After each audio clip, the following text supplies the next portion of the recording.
এখানে দেখো একটা কোশ্চেন দিয়েছে, বলছে the sum of ages of 5 children born at intervals of 4 years is 80। What is the age of the eldest child?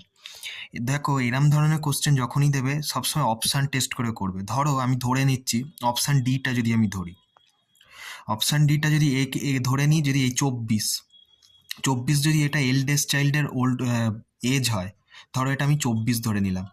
এবার কি বলছে, প্রত্যেকটা চিলড্রেনের বয়সের মধ্যে পার্থক্য 4 বছর করে। তার মানে আগের যে 24 বছর যে বয়সের যে ছেলেটা আছে বা চাইল্ড আছে, তার থেকে 4 বছর ছোট হলে 20 হবে, এর 20 হবে। এবার এর যে 3 নম্বরে যে আছে এদিক থেকে, তার বয়স কত হবে? 16 হবে। এখানে যেমন এই একইভাবে করলে এটা 12 বছর, আর এর কত হবে?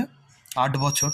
এবার দেখো টোটাল যদি প্রত্যেকটা অ্যাড করলে 80 আসছে কিনা। দেখো 24 আর 20 কত হচ্ছে? 44। 44 আর 16 করলে কত হচ্ছে?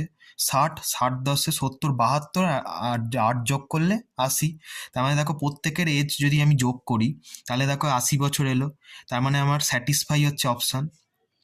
মানে 5 জন চিলড্রেনের, আমি বলতে পারি 5 জনের চিলড্রেনের বয়সের সমষ্টি হচ্ছে 80 বছর টোটাল প্রত্যেকের। তার মানে এল্ডেস্ট যে চাইল্ড তার বয়স 24 বছর হবে। মানে অপশান ডি এটাই এর কারেক্ট অ্যান্সার। দেখো এইরকম ধরনের অঙ্ক দিলেই তোমাকে অপশান টেস্ট করে করলেই বেস্ট। এবার যদি সবচেয়ে ইয়ঙ্গার বলতো তাহলে 8 বছর হতো, ডিফারেন্সও দিতে পারতো। এখানে যেহেতু এল্ডেস্ট চাইল্ড বলেছে, অপশান ডি, তার মানে 24 বছর যার বয়স, সেটাই অ্যান্সার আসবে।